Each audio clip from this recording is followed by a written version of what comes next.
Greetings, everybody. Hello and welcome. My name is Lainey Rose, and I'm the events manager here at East City Bookshop. It's wonderful to be with you all today. Thanks so much for being here in person and for tuning into our live stream to watch virtually if you're watching that way. We always have something on the calendar here at East City Bookshop between our busy events calendar and the 14 different book clubs that we have here at the shop. Next week, we'll be hosting Dr. Sabrina Schultz as she discusses her book, The Human Disease, How We Create Pandemics from Our Bodies to Our Beliefs. And if you've enjoyed tonight's event, be sure to check out our Stranger Than Fiction book club. More information about upcoming events and book clubs can be found on our website. Before we get to tonight's events, some housekeeping details. Number one, if you could take a moment to silence your cell phones, we would appreciate it. Number two, if you need a bathroom, it is upstairs past the cash registers and the greeting cards. And number three, we will have time for questions tonight for both in-person and virtual attendees. So even if you're watching via Zoom, you can participate. Please put those questions in the Q&A feature so that we will see them and can ask on your behalf. And finally, most importantly, if you need to purchase a copy of tonight's book, you may do so upstairs at the cash register before the signing line. I have heard such buzz about Palo Alto since the book first came out over a year ago, and I was absolutely thrilled to be able to host Malcolm Harris to discuss the book that's been flying off our shelves since February 2023. In Palo Alto, the first comprehensive global history of Silicon Valley, Malcolm Harris examines how and why Northern California evolved in the particular consequential way it did, tracing the ideologies, technologies, and policies that have been engineered there over the course of 150 years of Anglo-settler colonialism, from IQ tests to the tragedy of the commons, racial genetics, and broken windows theories. It is an urgent and visionary history of the way we live now, one that ends with a clear-eyed, radical proposition for how we might begin to change course. Our author of the evening is Malcolm Harris, who is a freelance writer and the author of Kids These Days, The Making of Millennials, and Shit is Fucked Up and Bullshit, History Since the End of History. He was born in Santa Cruz, California, and graduated from the University of Maryland. And now please welcome Malcolm Harris.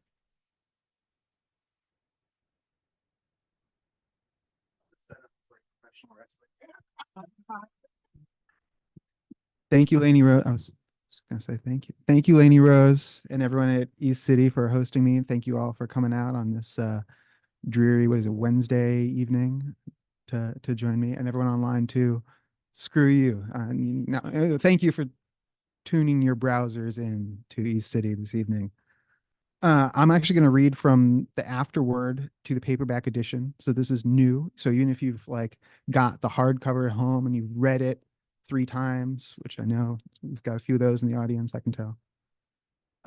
You still haven't seen this part. This is where I added some of the stuff that people were always asking me, why isn't this in the book? It's because I wrote it 2 years ago.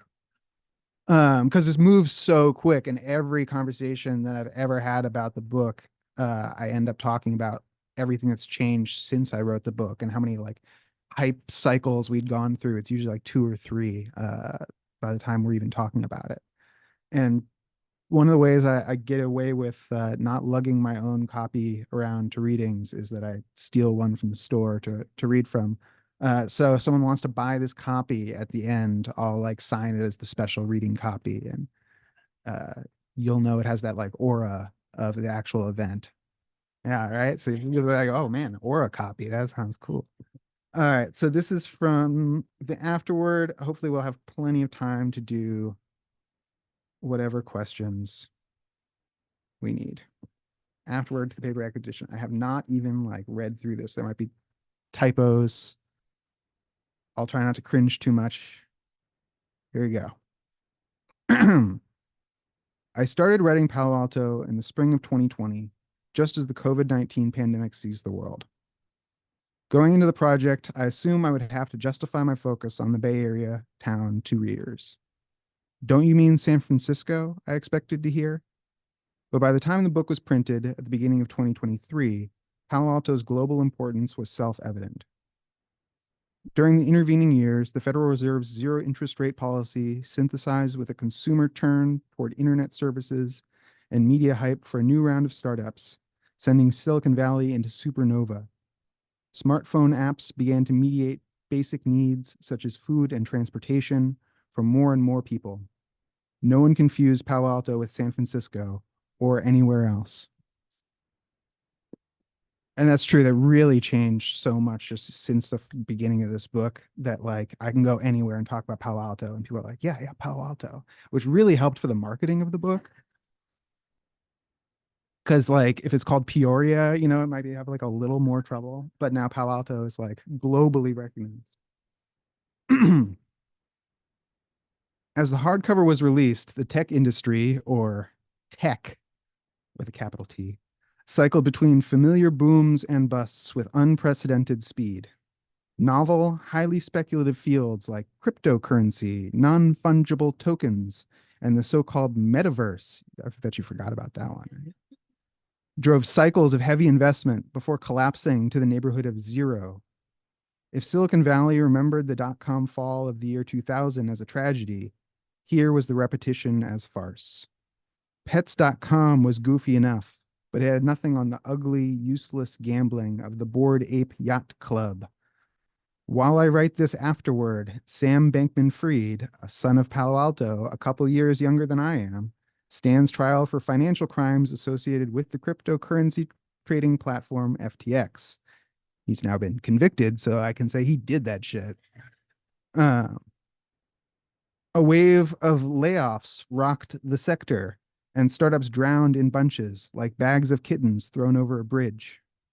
Silicon Valley Bank, which aspired to do for tech oligarchs what the Bank of Italy once did for early Bay Area capitalists, went bankrupt. Even the president of Stanford University was compelled to resign after a student journalist found some fishy data in the former Genentech scientist's research. Spurred by the world's desperate need for new and exciting investment outlets, Palo Alto flew too close to the sun. And yet, despite crash landing into a melted pile of wax and feathers, Silicon Valley springs eternally back to its feet.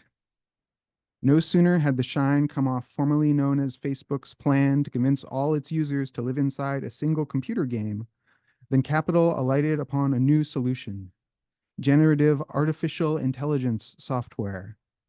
Younger cousins to the scraper companies discussed in Chapter 5.1, find out later. These firms promised to substitute vast amounts of computing power for human labor, even in creative industries, including visual art and indeed nonfiction writing. These programs have not created a post-scarcity society. Oof. They did, however, help someone generate a 26-page subliterate summary pamphlet of this book within a month of its publication. A pamphlet designed for the sole purpose of tricking careless bargain shoppers into accidentally purchasing it for $7.99 on Amazon.com. To my knowledge, they have sold at least one copy. That's because this poor grad student at UCLA I ran into like showed me the copy that she had bought like mistakenly. It was very funny. For a jaded reader, this might all support the conclusion that Silicon Valley is one big scam that stretches from Leland Stanford and the town's founding all the way into the 21st century. The book is full of examples: railroads to nowhere, missile defense systems that don't work, money-losing websites and platforms. But having just completed over 150 years of Northern California history, I hope the reader is prompted to think about Palo Alto's fundamental project. We get to do that like in advance of all the pages. which is the emergence, development, and maintenance of global capitalism as led by the United States.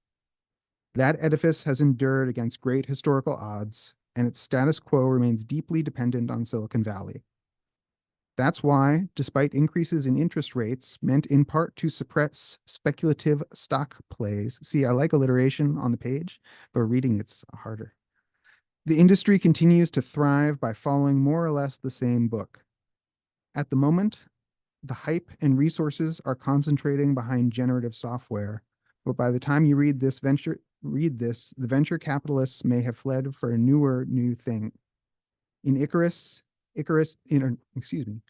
in Palo Alto, Icarus just brushes himself off and pivots to Zeppelins.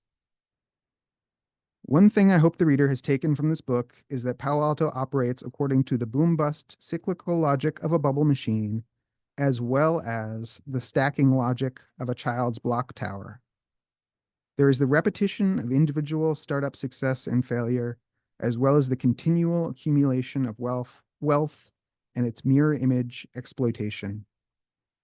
Though the Silicon Valley business cycle is durable, ready to handle these rough historical circumstances, no tower can mount forever, and on some level, Palo Alto knows it's tottering. Speaking of tottering. In chapter 5.2, I wrote about heavy-handed US restrictions on the Chinese tech industry. Since then, the conflict has intensified significantly, and American politicians have entered into what can only be described as a trade war over high-end chips. But, as the reader well knows, US semiconductor firms have long followed a strategy centered on reducing costs by exporting manufacturing jobs. Onshoring chip production means swimming upstream against the strong current of international labor arbitrage that Silicon Valley sailed to wealth in the first place. The CHIPS Act, which is a government attempt to fund just that, immediately ran into labor disputes, as American workers are not accustomed to performing with Taiwanese levels of efficiency. If Silicon Valley's edge dulls, so does the US strategy of technological primacy. Meanwhile, tech firms have continued their march into prime defense contracting, becoming increasingly dependent on the vast war machine for revenue. The industry's latest hope is that artificial intelligence software will somehow secure America's neo-colonial perch in East Asia. That's chilling if we think about what the news is, if I do say so. But the freewheeling, move fast, and break things mode of contemporary Palo Alto startup culture is not always a reliable partner for the more staid parts of the foreign policy establishment. As when one tech CEO decided to personally intervene in the military conflict between Russia and Ukraine by fiddling with some software settings. That was Elon Musk, who allegedly was messing with where the border between Russia and Ukraine was, personally. Besides having these structural I can't say that, in the book. I say that to you guys. Allegedly. Besides having these structural determinants and elite mendacity, Palo Alto, the book, is a story of resistance, of people coming together to make something else out of what capitalism would make of them. That effort continues as well. The United Electrical Workers, UE, features prominently in the book, thanks to the union's dogged but mostly unsuccessful attempts to organize Silicon Valley over the years. Since publication, the UE has returned once again, this time to organize Stanford's graduate student workers who opted to join the union with over 90% of the vote. It was my privilege to meet with some of these student workers to discuss where they fit in the Palo Alto story and the new history they're writing now. The greatest honor I've experienced since the book's release was an invitation to join the Muwekma Ohlone in their campaign to restore the tribe's federal recognition. Walking through the halls of Congress with Chairwoman Charlene Nijme and the rest of the Muwekma delegation made visceral what I had already concluded in the book. From the colonization of California to the colonization of Mars, Palo Alto is a thoroughly modern history. We still live in the world Leland Stanford put his name on not so long ago. But another world is not only possible, it's necessary. We will have to make it out of what has been made of us. Thank you.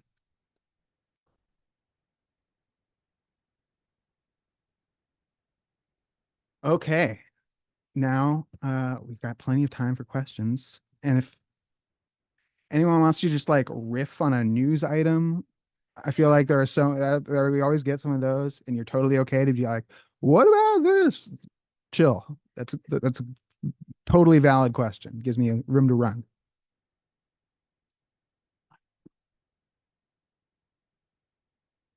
All right. JLS, but yeah.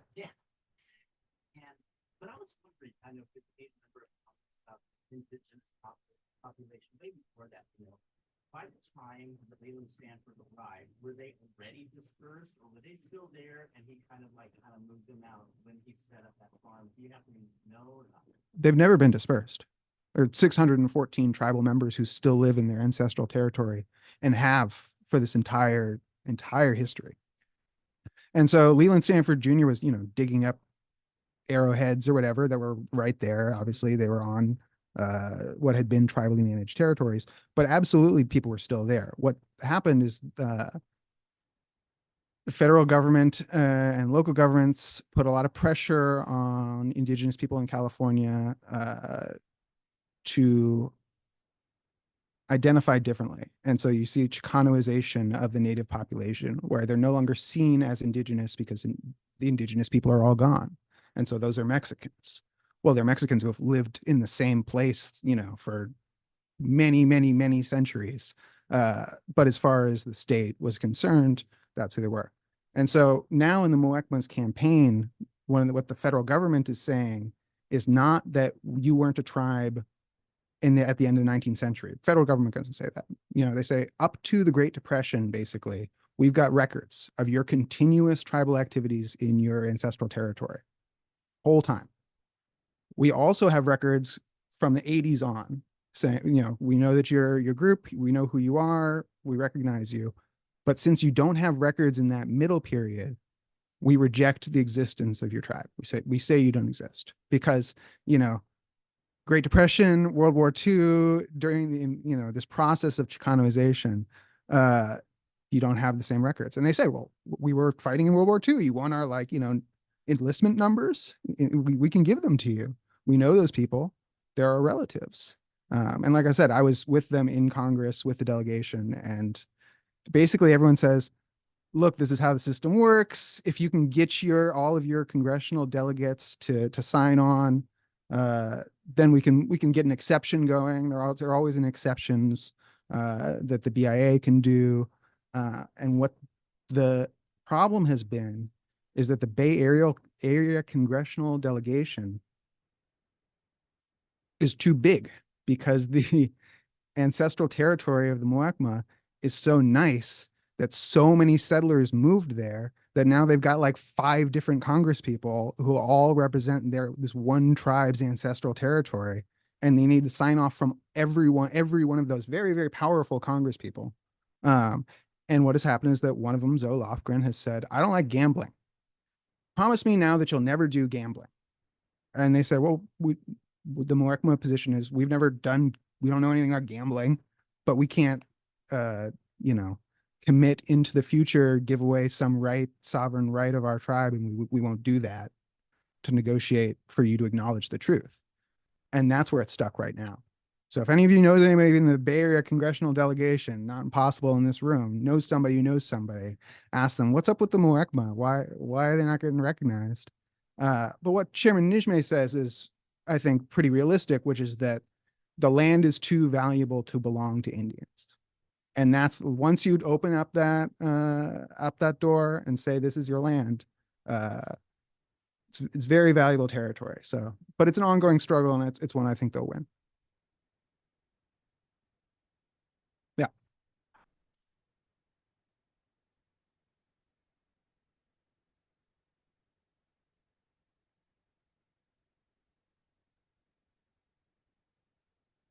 Hmm.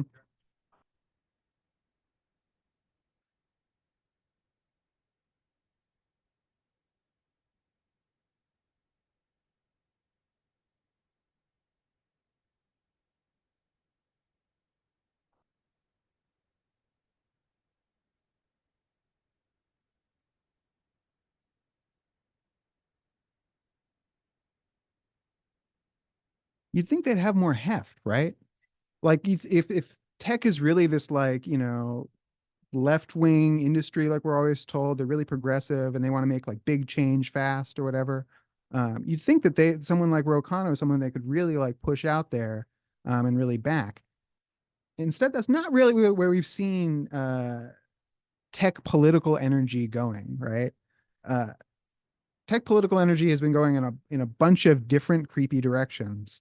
Uh, and it might surprise people who didn't know this history that it's going in like strange conservative directions, and that like the tech industry has not done a very good job of like propping up liberal politicians. Nancy Pelosi has made plenty of money off the tech industry uh, in various ways.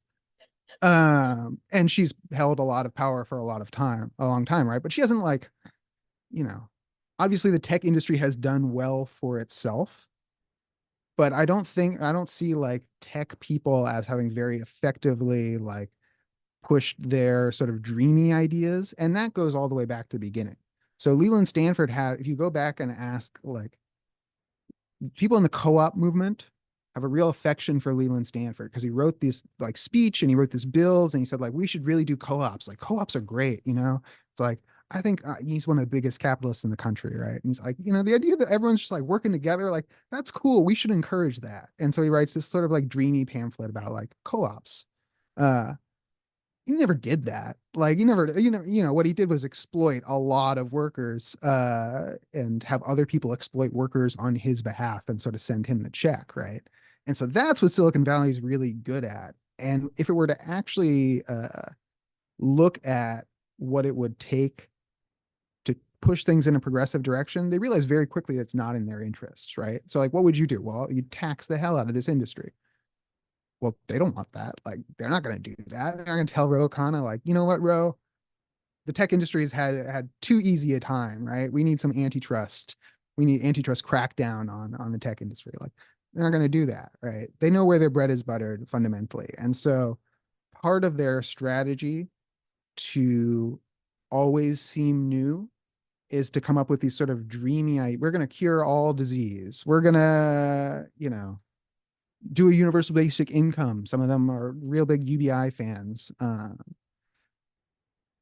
But what they make sure to actually get done is that the antitrust crackdown doesn't come, right? What they make sure to actually get done is that there aren't tax loopholes being closed, right? What make sure to actually gets done is that there aren't like sanctions on the countries that they're selling weapons to, so tech is like doesn't actually have the kind of leeway to pursue fanciful peaceful ideologies in the way that they sometimes pretend like they're going to. And we can see that there just aren't examples of that, right? um I'm sure like Mark Zuckerberg has bought a bunch of bed nets, like, right, some of this like effective altruism stuff. Like, it's not like some people haven't given to some philanthropy. But as I talk about in the book, like David Packard is a big philanthropist in this history. He's also the deputy secretary of defense for Nixon during Vietnam. He's a war criminal.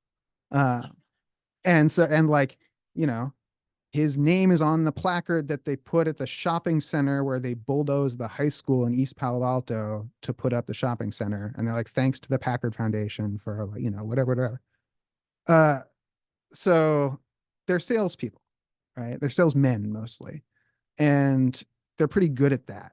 But we should be aware that that's what they're doing, right? And you look at someone like Elizabeth Holmes, and she wasn't like a marginal figure, in the tech industry. This is someone who's elevated by all the important players and almost got away with it. Same with Sam Bankman-Fried, right? Almost got away with it. And he's the worst example of like, I'm gonna fix the world. I'm gonna become president or something, total wacky shit. And then he's writing little notes like, this is all fake. Like, I am doing this as a lie. Like, this is just to trick people. Like, ha ha, they'll never catch me. Uh, so I think like that's the reality, right? There's no like secret inner third self or whatever.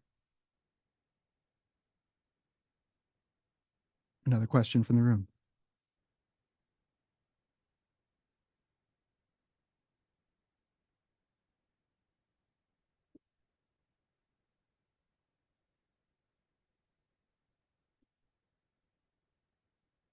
That's a great question. It was fast. It helps again if there's a global pandemic and you like live by yourself and are locked in a room with like sheets of paper the size of your walls and you're like moving stuff around and driving your friends totally nuts by talking about all the connections you're making. No, I did not sell this book at 250,000 words, which is what it ends up being. Did you guys know that there's a word count limit on Google Docs? Character limit. It's like 1.2 million characters, and then you can just keep pressing buttons and nothing happens. True story. Ask me how I know. Um, no, I originally sold this as a regular book, regular length book, probably like a third of this size. I think 70,000 words.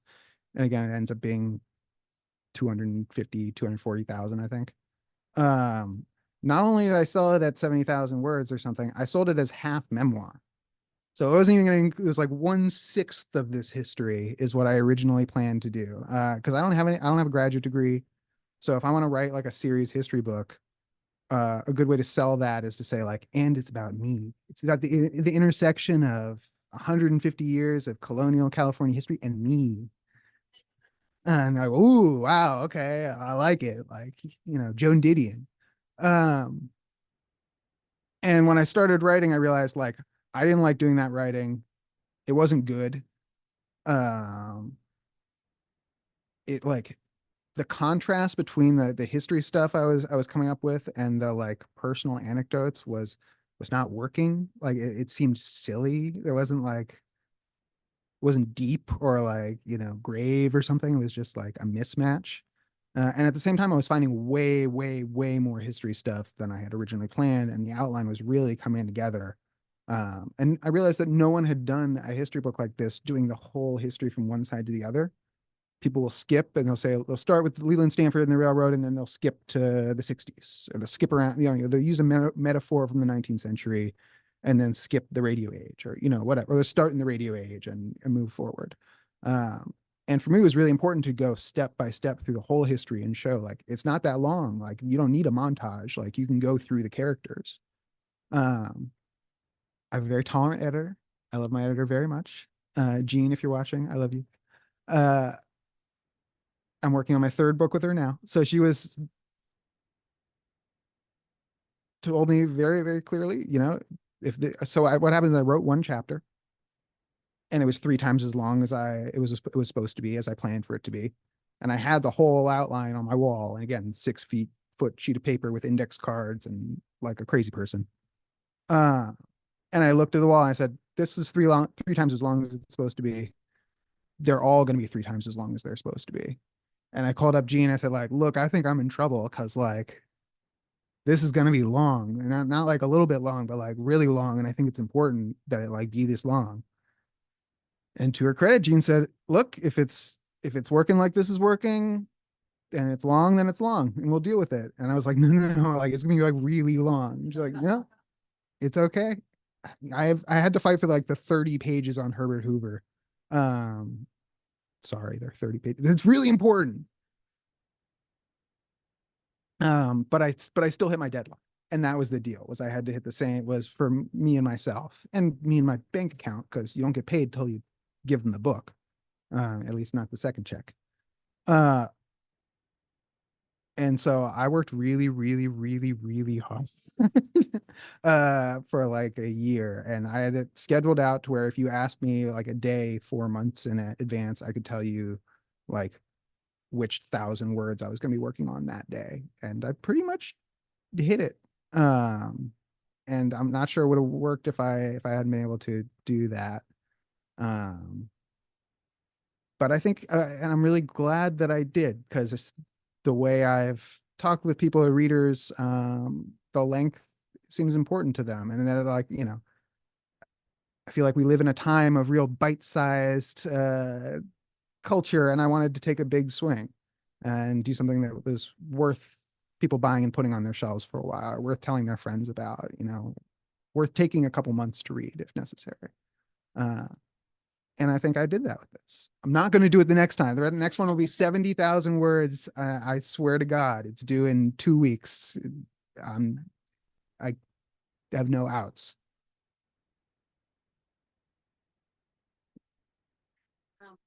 I am not from Palo Alto. In fact, I've never been there before, but That's okay. and I'm only partially through the book, so you probably cover this, but I haven't read it yet. I do for my job try to. One of the things I do is try to regulate crypto companies, or at least apply existing regulations that already apply to them. I was going to say, Um, what regulations? New laws now. If you spend It's a security. It's a goddamn security. so if you spend 10 minutes with it and you like do even a little bit of reading, it becomes obvious that this is exactly schemes that have happened for 100 years, and it's just striking with the wrong thing.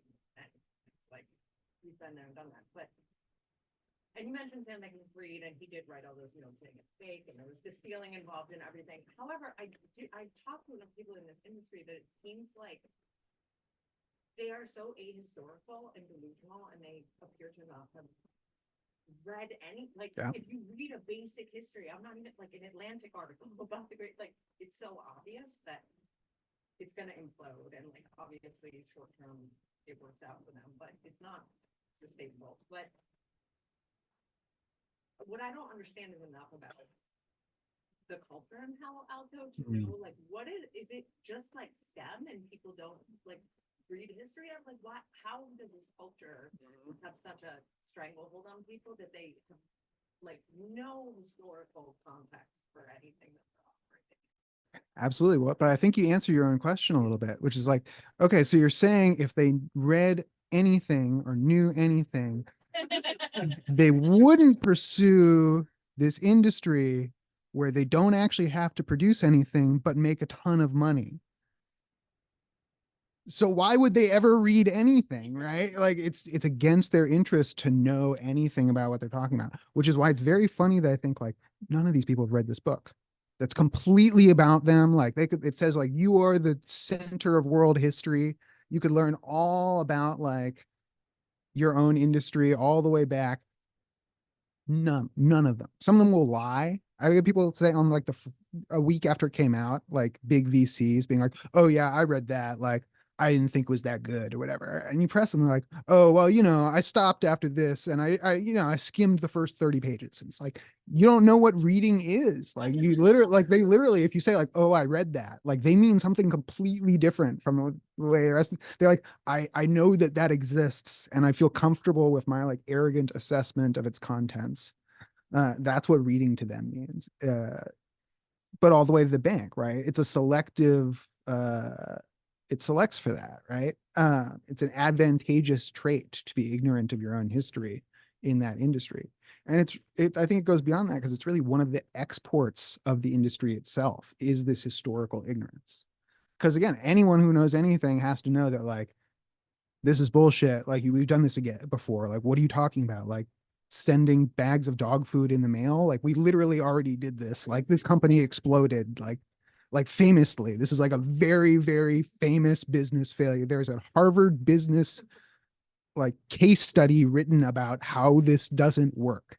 And you're like, give me $1 billion to start my dog food mail company. And people are like, that sounds pretty good. Like it is a hassle to go get the dog food at the store. And you know what? They made a bunch of money, like they weren't wrong to do that, right? In fact, they uh got paid a lot of money to not know that history. So if I find it hard then to argue to them like you should really learn this history, it's like what? So I can like quit my job and go work for the government? Like no. And it's true, like it doesn't work out. It may not work out long term for the industry, but for particular individuals, for Andreessen Horowitz, which is played like I think the largest actual role in pushing these technologies and in financing them, and in like running the scam, because really that's what I think it is. I still don't understand the ETF decision. You can explain that one to me. Lunacy. Uh, they made out like bandits, and in fact, I think like it's underrated how the whole technology is designed just as a way to evade the restrictions on immediately selling stock by venture capitalists, which is that like if venture capitalists invest in a company and then the company's got a lot of hype because the venture capitalists invested in the company. Like that's good for them, but they can't just like cash in their shares for doing the hype and just like immediate like a stock pumping scam. But if those companies make a thing called coins, magic bean coins, and as part of your investment, you get 1 billion magic bean coins, and then everyone bids up the price of the magic bean coins just as they bid up the stock price because these two things are linked.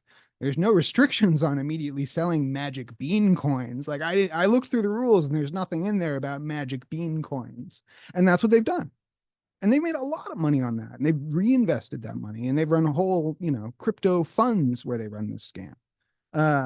So yeah, there definitely seem to be ahead of the it's the regulators who need to read the history, right? It's the regulators who need to know like this is what you people are doing and we can cut you off at the knees.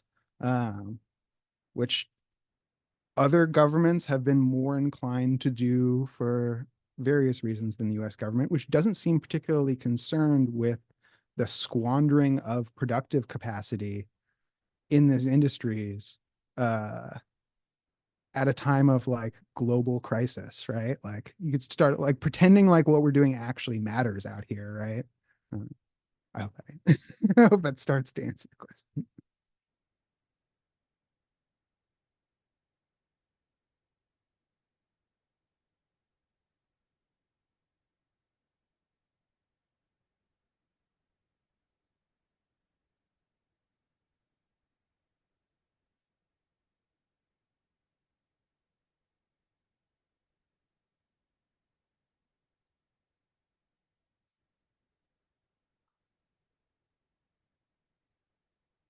Palestine at this moment. And so when I'm talking about how AI technology is being used to secure America's perch in West Asia, what do we like? If you read the news today, you see what is Israel doing? We've got an AI system that's being used to select murder targets. Not the first time this industry has done this, right? I talk in the book about, uh, you know, sending database systems to Pinochet so that his regime can compile lists of future murder victims, right? Same thing happening all over again. And activists fought on that basis at that time, and has done so in the past, back to Vietnam as well. Uh, so this overlap between the military industrial complex and tech, I think, is really the place to go at them right now, because that it's really what the industry is. It's a military industry when you get down to it. Well, beneath all the froth, all the magic bean coins and stuff, there's people being murdered. So I think that's people are primed to understand that now in a way that they weren't. I think it's clearer to people at this moment. So that's what I would suggest.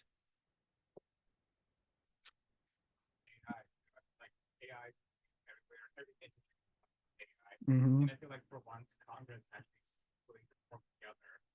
Well, talking about working together, maybe something like AI. Do you see anything actually happening in terms of AI policy, or? I hope so. I mean, look, if they enforce any sort of intellectual property rules on these people, the industry's done. It's done. Cannot exist. If you can sue people for including your stuff and copying it in results, which they're doing right now, a number of like pretty large entities are doing it. New York Times, for example. And that's like real heavyweight. Like they could win that fight. It's possible they could win this fight, right? I don't think this technology is actually so essential to anything that it couldn't lose a fight like that and get fucked up in the way that like Napster did once upon a time, right? Like that is possible.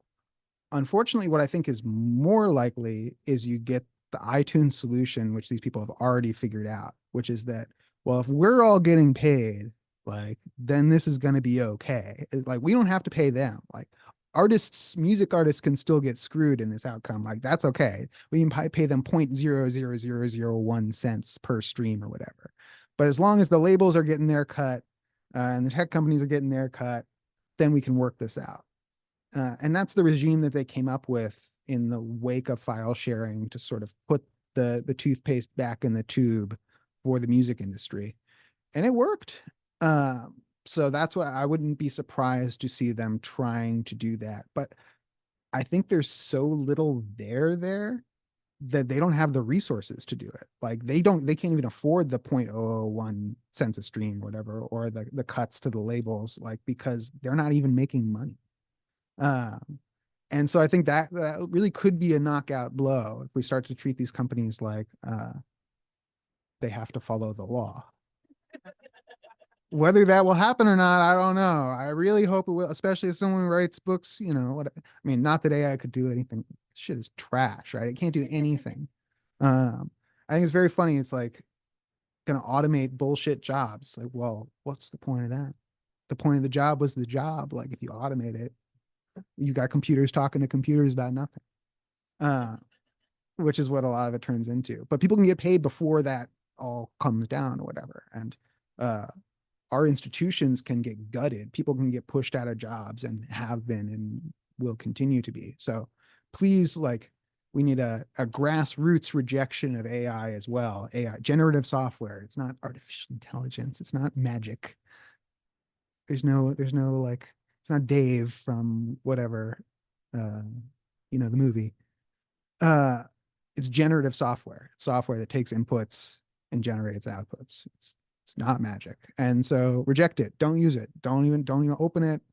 Oppose it in all instances, please. Thank you. So the last few years, I've asked for All right. Oh, on my quick day,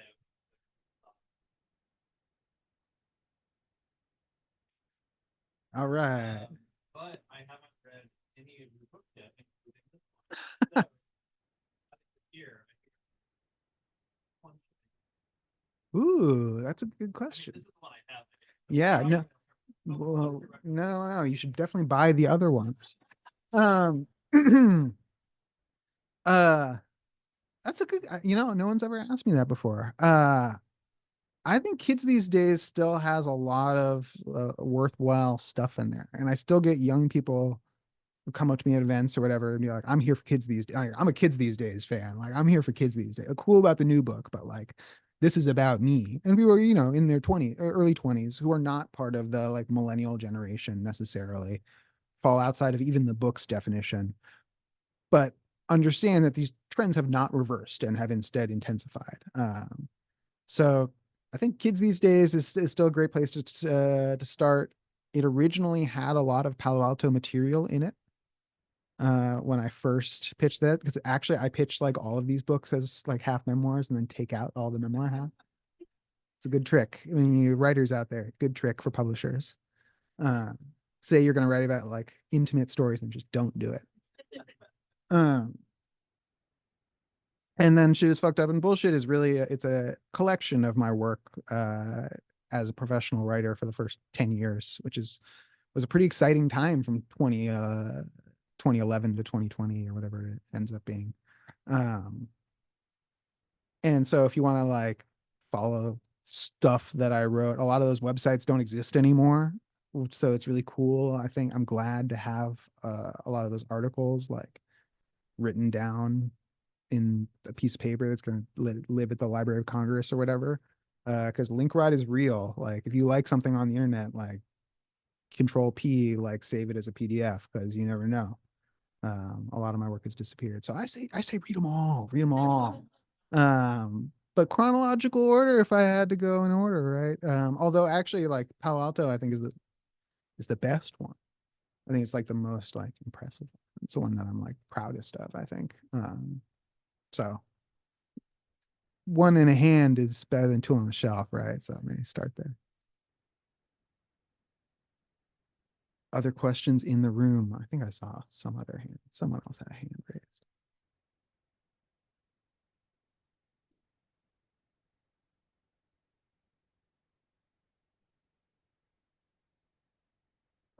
there, but also the first stuff in the book. Yeah. Well, I mean, mostly it's been really good. I definitely did not imagine I would sell this many copies, which is awesome. Really, really crucial. So everyone who's already bought one for a relative, whatever. Thank you. Big deal. Um, some people have not been happy. When I went to Palo Alto, to read from it on the day it came out. And so no one there had read it yet. And so I got really like, my old teachers from high school came out and were like, yeah, history teachers like, I know that kid. And some of them were like, fuck that kid. I hate that kid. One of my history teachers was like a little salty. But I didn't get the industry being like, fuck you, you're a liar, whatever. And I mostly haven't gotten that. I've gotten some people who feel one way or the other about like the depiction of the tech industry and like, how come you didn't include more like positive stuff about like innovation and like this cool stuff we invented and stuff. And then there are like the hippies who are mad that the Grateful Dead isn't really in here. No, I mean it. Like, people are like, I'm so excited to read Palo Alto. Like, where is the Grateful Dead? Because people think this is the most important cultural, maybe even social institution that has ever existed.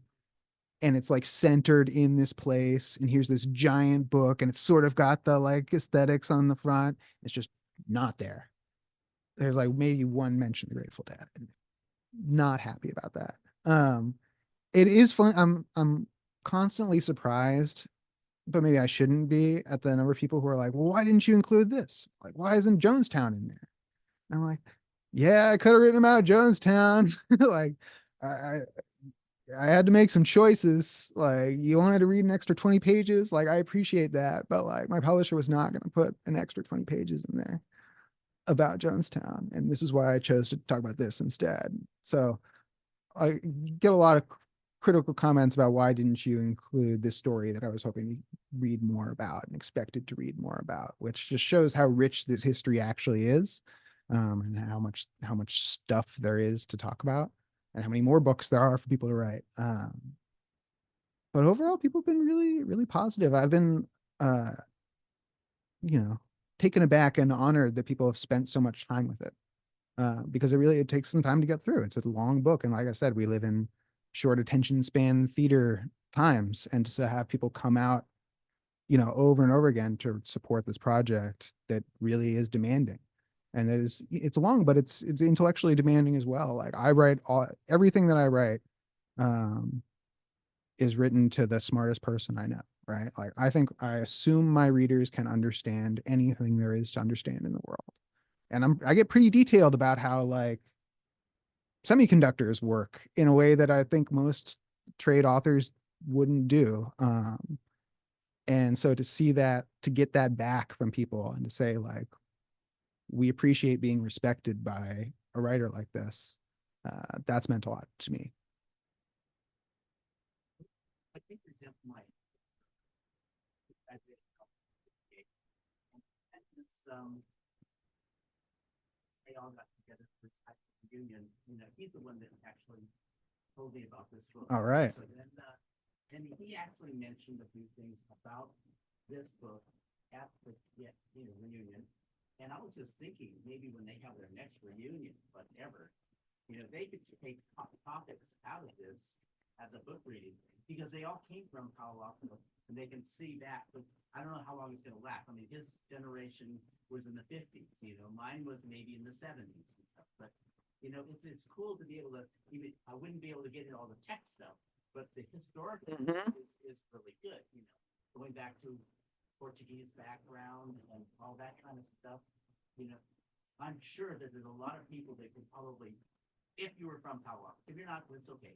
But if you were, there's a lot of stuff. This is almost like a Bible that but taking pieces out that are, important and can relate to who you are. It's definitely selling a lot better in California, I'll tell you that.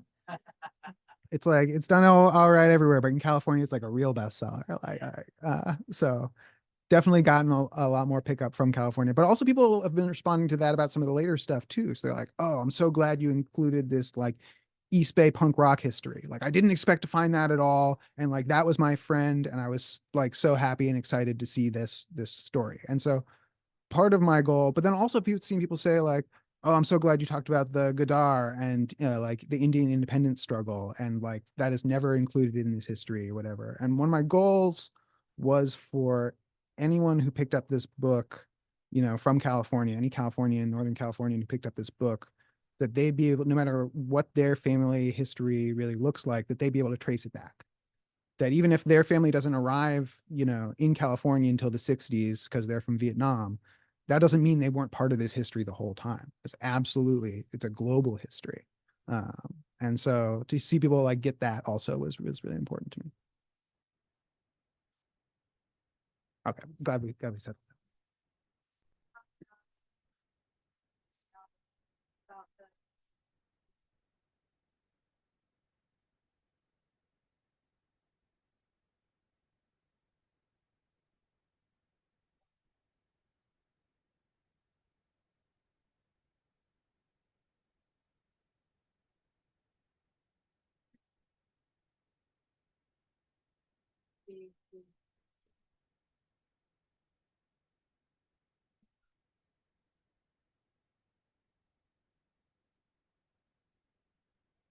Yeah. Well, and there's an interesting history of that, of them trying to like do tech campuses other places, whether it's Colorado or again, and mostly unsuccessfully. Uh,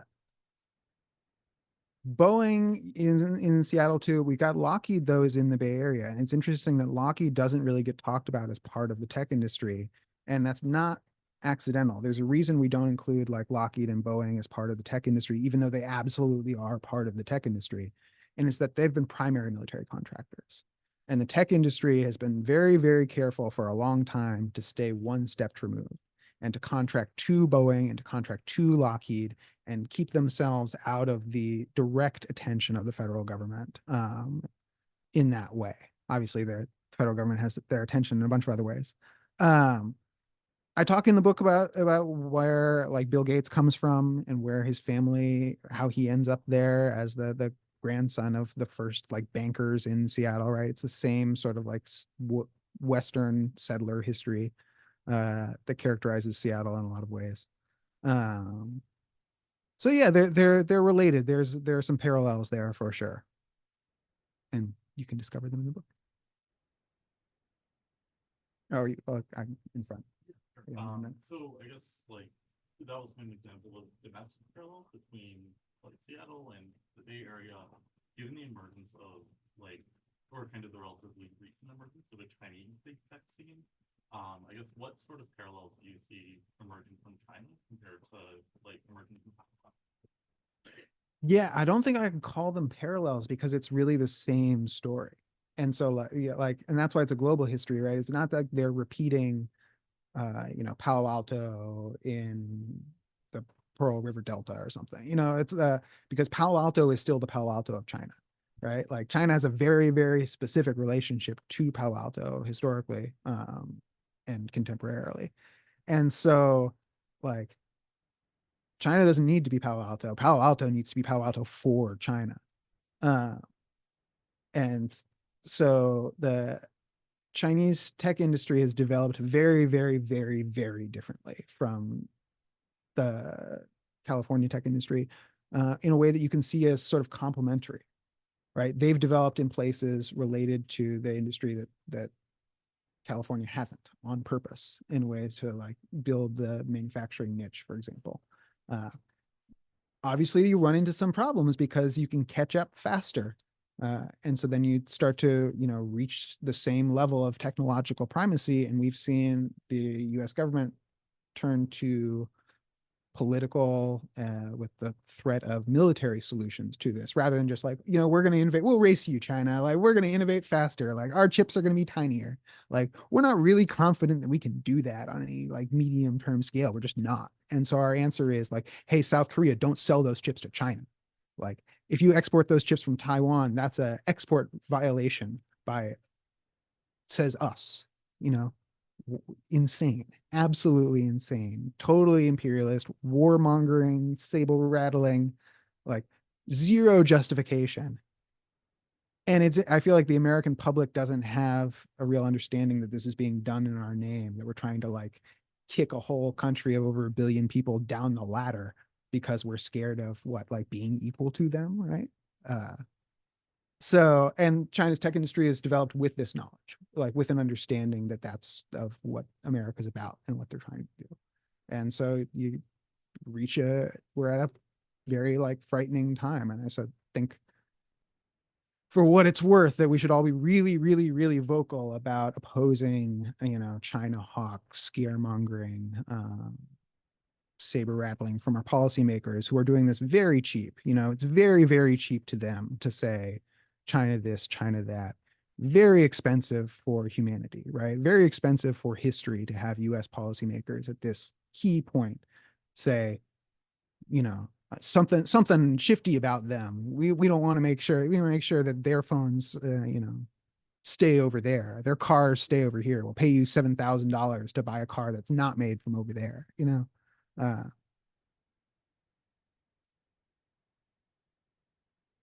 one more question. No, I don't care.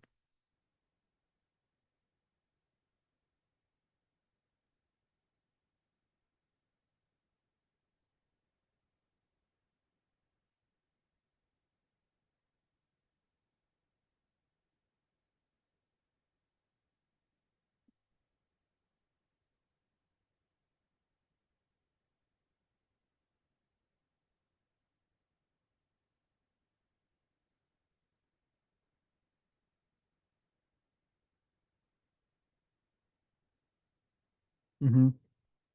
Sure, sure.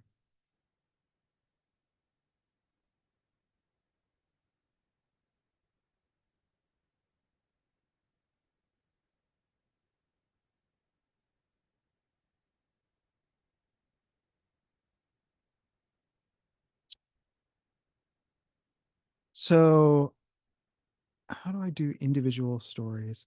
Yeah, so I didn't write this as a piece of journalism, obviously. And if I did, I would kill myself, because that would be way too hard. I did rely on, a lot of, uh, oral histories. So you get people talking about themselves, talking about other people, I think is really valuable. Um, Lots of books. You read a lot of books, a lot of history books of people, of biographers, people who study historical individuals. Hoover's someone really interesting because he wrote a lot of pages about himself that are very interesting. And then other people wrote about him a lot. And then also he did stuff. And so you can draw conclusions from, people's actual activities. Uh, and so there are periods where like, I think he was lying. Like, I don't think he was telling the truth when he said this. Like, it doesn't fit. What does fit is all these other people's, what they said about him at the time. Uh, no one else believed him. I don't believe him. All these other historians didn't believe him. This is what I'm able to conclude. Uh, One of the things that encouraged me on that path is reading a bunch of other books, histories of the tech industry, uh, where they do base it on interviews with the same people that get interviewed in all these histories, and they tell the same stories. And when you start digging into some of those stories, they're not all true. And you get the sense that some of these stories are things that they read about themselves somewhere else and decided that they liked and have started repeating. And so there are like a few commonly accepted facts or whatever that when I tried to run them down, I found like, oh, that's not true. Like Honeywell actually did sell their kitchen computer and people wanted to buy this Honeywell kitchen computer, or like Bill Gates' high school did not actually cost $5,000 a year. And like, trying to think Silicon Graphics terminals, that was, I thought, the most egregious one, were not used on all these movies that they say they were used on, these like early computer edited movies, that they were just using Macintoshes that with Photoshop. And this is like a relatively recent thing that in a relatively recent book that I was like going to repeat all these lies or whatever. And it was like, oh shit, like, of course they told people that their computers were used on Terminator 2. Like, that looks great. And no one had an incentive to say it wasn't true. But like, turns out if a historian like runs down the guys who were sitting at the workstations, they can tell you what they were programming on. And it wasn't what we've all been told. Um, and so it's an industry that's really good at repeating stories about itself, and the leaders are really good at repeating stories about themselves in particular. And so I found that those are like, just be unfortunately, someone telling you something about themselves is considered an authoritative source, right? If I tell you, yeah, I did that, You're like, well, it's true. He told me himself. People lie about themselves all the time. You know who definitely lies about themselves all the time? CEOs. You know who lies about themselves all the time? CEOs from California. And so a lot of these books are written as, someone sitting down and writing down the things that a CEO from California is telling them. I don't think that's ultimately the best way to ascertain truths about these stories. And so you do have to like accept that you're reading my analysis and my understanding, right? That's why they put my name on the book. But for what it's worth, I think it's better than a lot of the ones out there. And people who study these things have said so too. So there you go. All right. Thank you all so much for being here. I'll be back out to sign books in a second. They're just going to set up the table and stuff. So don't go away. And whoever's got this one, remind me and I'll sign it with the reader copy. I should like mark it so no one's trying to sleep on. Thank you everyone for being here, and thank you to our virtual audience for tuning in. We're going to take just a few minutes to reset the space. If you are willing and able to set your chair to the side, we would greatly appreciate that. Books are available for purchase upstairs, and if anyone wants to buy this one, let me know. Thanks.